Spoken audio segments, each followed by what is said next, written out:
2017, Fortnite Battle Royale sort et c'est une putain de masterclass. Tout le monde y joue, les streamers, ta grand-mère, ton petit frère. Mais pourquoi? Qu'est-ce qui a fait que le jeu a autant marché? Et bah c'est cette question qu'on va se poser aujourd'hui. Bon, déjà faut savoir que Fortnite c'est pas sorti en 2017, c'est sorti en 2011 et c'était plus ou moins un énorme flop. C'était bien loin de la version qu'on connaît aujourd'hui, c'était un mode où tu te battais contre des zombies, ça s'appelait Sauver le Monde et en vrai de vrai c'était pas incroyable. C'est seulement 6 ans plus tard, en 2017, que Fortnite Battle Royale sort et qui va faire l'effet d'une bombe comme vous savez déjà. Mais comment ça se fait que plus de 7 ans plus tard, le jeu est encore à son prime et joué par des milliers voire millions de personnes? Aujourd'hui on va regarder comment Epic Games ont fait pour que leur jeu marche autant et ce qui a fait que Fortnite a connu un départ aussi exceptionnel. Bon, déjà Fortnite c'est un Battle Royale et ça c'est un des éléments qui a fait son succès. Le Battle Royale c'est un mode où tu es en compétition avec d'autres gens et l'esprit de compétition il est déjà présent de base chez les humains, donc ça attire naturellement. En plus de ça, le concept était nouveau à l'époque et pour l'avoir testé, je pense que tu seras d'accord avec moi, c'est addictif et plutôt fun. Le jeu est beau, fluide et novateur. Il y a des mécaniques nouvelles comme les constructions et le système d'édit qui sont juste une dinguerie, je pense. Bref, tout ça c'est des nouveautés qui attirent des gens. De toute manière, quand tu apportes du nouveau et que c'est bien fait, c'est normal que ça ait son petit succès. Sauf que là, ça va aller beaucoup plus loin. Déjà, t'as des events interactifs du jamais vu dans le monde du jeu vidéo. L'event se passe en même temps partout dans le monde et que tout le monde peut le regarder dans une scène 3D. Juste en termes de technologie, c'est incroyable. En termes d'innovation, j'imagine pas les heures de travail qu'il va avoir là-dedans. Et Fortnite joue aussi sur le buzz des autres. Ils font des partenariats avec toutes sortes de marques, d'ailleurs ils sont un peu connus pour ça. Il y a Naruto dans Fortnite, il y a énormément de gens qui sont venus sur Fortnite parce qu'ils étaient curieux tout simplement et qui sont restés pour ce genre de raisons. Donc les partenariats c'est juste un cheat code pour donner de la visibilité à ton jeu, surtout quand t'en fais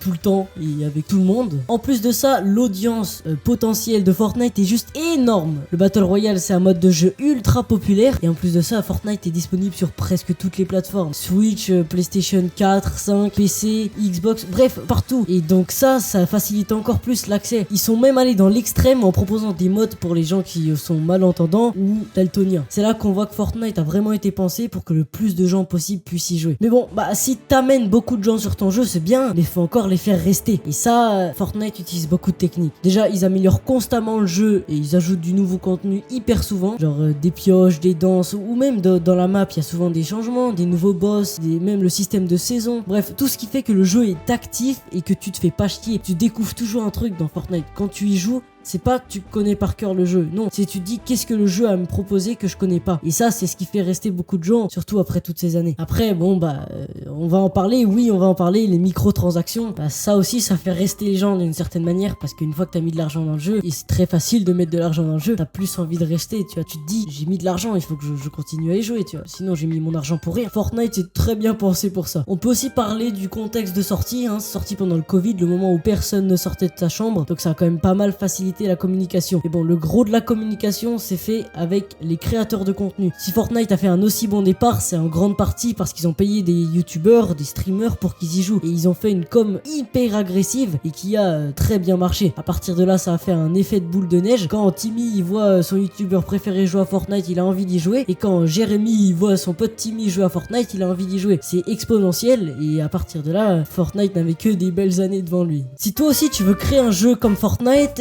ça va pas être super facile. C'est pour ça que cette vidéo est sponsorisée par mon ami Xenox. Je rigole, j'ai pas d'amis, Xenox c'est moi. Salut, c'est Xenox. Je vais vous parler de Game Dev Starter. Game Dev Starter, c'est ma vidéo payante pour se lancer dans le game dev. Il y a énormément de trucs, je vais pas tout détailler. Il y a un plan d'action hyper détaillé pour faire le meilleur départ. Comment gérer ton game dev, des lois, des biais cognitifs sur comment rester focus sur ton jeu, des ressources de fou pour commencer le game dev, un serveur Discord dans lequel je suis actif et je réponds à tous vos messages en moins de 5 minutes. Bref, si tu veux commencer, c'est le meilleur investissement que tu puisses faire. Tu peux pas te permettre de commencer à créer des jeux comme ça, je vais commencer à créer des jeux. Non, il faut que tu aies un plan d'action. Sinon, tu abandonnes comme 90% des gens qui commencent à créer des jeux chaque année. Allez, salut, moi je dois aller faire top 1.